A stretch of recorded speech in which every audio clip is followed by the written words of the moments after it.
Assalamualaikum warahmatullahi wabarakatuh. Izin memperkenalkan diri, nama saya Aiska Sabila Istiqomah Zulfa dengan NIM akhir 203 dari Keras F. Di sini saya akan mempresentasikan tentang isolasi senyawa flavonoid dari tanaman daun kelor.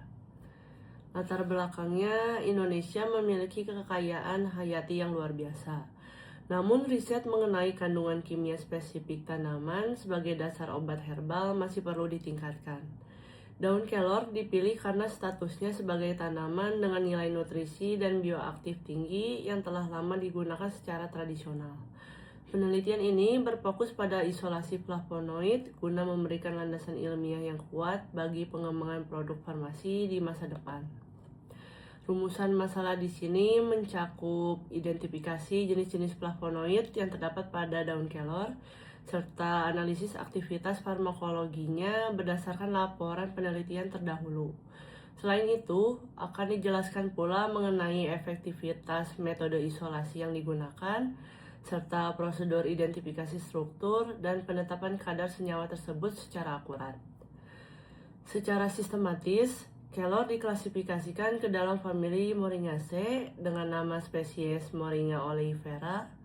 Secara fisik, tanaman ini berupa pohon dengan tinggi mencapai 10-15 meter yang memiliki daun majemuk menyirip, berbentuk bulat oval, berwarna hijau. Bagian daun merupakan fokus utama karena disinilah terkonsentrasi senyawa metabolit sekunder yang sangat tinggi. Flavonoid adalah kelompok polifenol yang memiliki kerangka dasar karbon C6, C3, C6.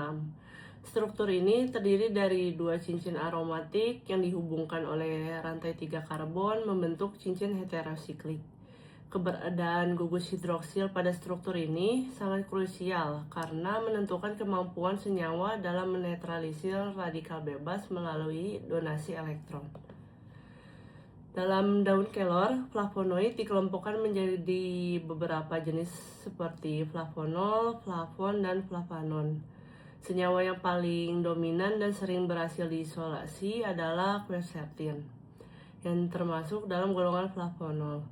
Selain itu, ditemukan juga senyawa lain seperti luteolin, hesperidin, serta golongan biflavonoid dan delphinidin yang menambah kompleksitas aktivitas biologis tanaman ini. Aktivitas yang paling menonjol dari flavonoid daun kelor adalah sebagai antioksidan kuat yang mampu menangkal radikal bebas. Selain itu, senyawa ini terbukti memiliki efek antiinflamasi dengan menghambat mediator peradangan, serta memiliki kemampuan antibakteri melalui gangguan pada permeabilitas membran sel mikroba patogen. Penelitian juga mengungkapkan potensi flavonoid sebagai agen anti kanker yang menghambat pertumbuhan sel abnormal dan memicu apoptosis. Dalam metabolisme, ekstrak daun kelor menunjukkan aktivitas antidiabetes melalui penghambatan enzim A-glukosidase.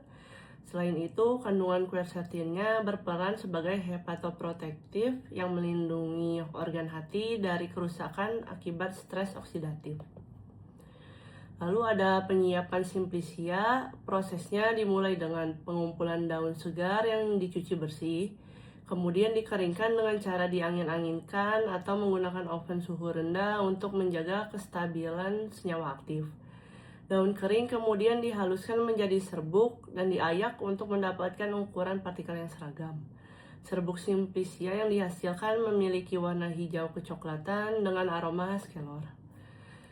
Ekstraksinya umumnya dilakukan dengan metode maserasi menggunakan pelarut polar seperti etanol atau metanol selama 24-72 jam guna menarik senyawa flavonoid secara maksimal. Ada pula inovasi menggunakan DES yang lebih efisien dan ramah lingkungan.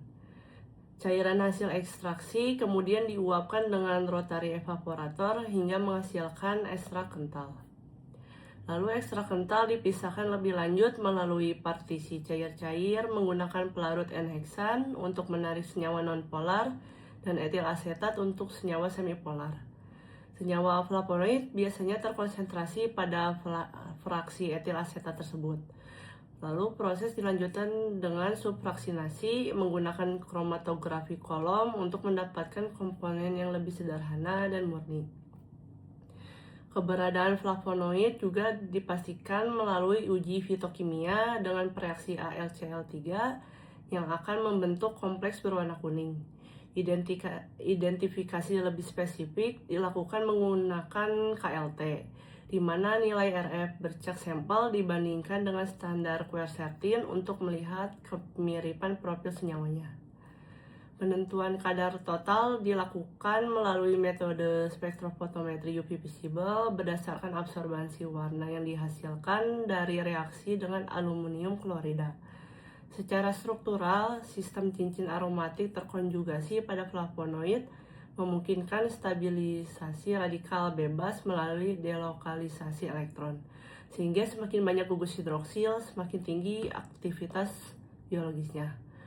Berdasarkan serangkaian pengujian, ditemukan bahwa quercetin dan turunannya adalah komponen dominan dalam daun kelor yang bertanggung jawab atas potensi antioksidannya yang tinggi.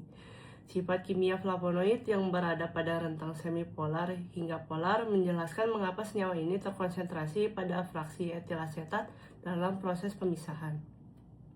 Sehingga dapat disimpulkan bahwa isolasi menggunakan kromatografi kolom efektif dalam memisahkan flavonoid murni dari daun kelor yang terbukti kaya akan quercetin.